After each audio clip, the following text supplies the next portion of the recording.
For nearly 3,000 years, it was dismissed as nothing more than a story.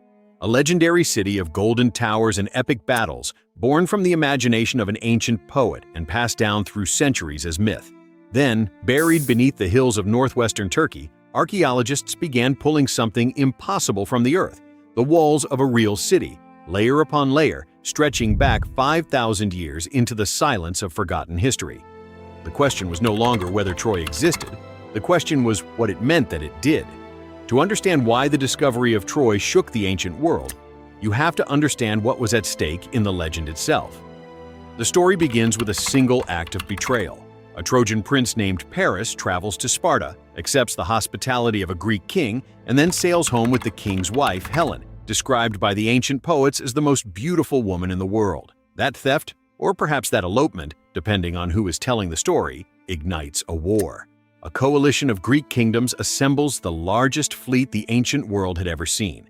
They sail across the Aegean, beach their ships on a foreign shore, and lay siege to a walled city for 10 years. Heroes rise, heroes fall. And in the end, through an act of deception so famous it passed into language itself, Troy burns. This is the world Homer gave us. Writing or possibly assembling from older oral traditions, sometime around the 8th century before the Common Era, Homer produced two of the most enduring works in human history. The Iliad follows a handful of brutal weeks inside the Trojan War, centered on the rage of the Greek warrior Achilles. The Odyssey follows the decade-long journey home of Odysseus after Troy's fall. Together, these poems became the foundation of Western literature.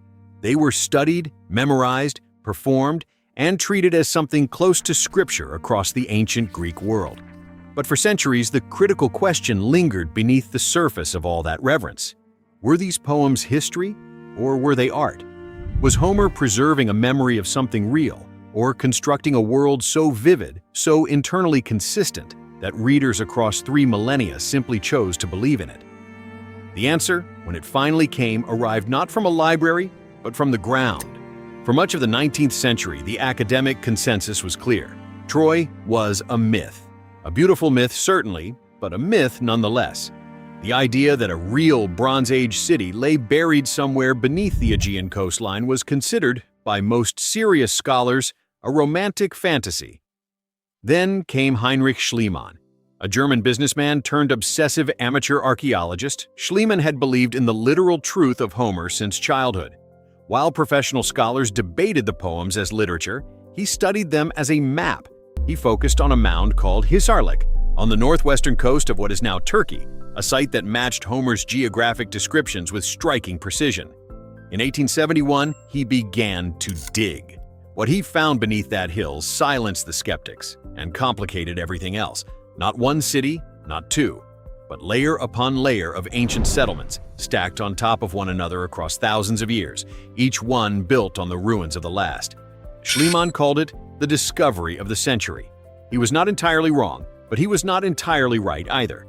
In his urgency to reach what he believed was Homer's Troy, he dug too fast and too deep, destroying layers that later archaeologists would recognize as the most historically significant. He announced he had found the treasure of King Priam.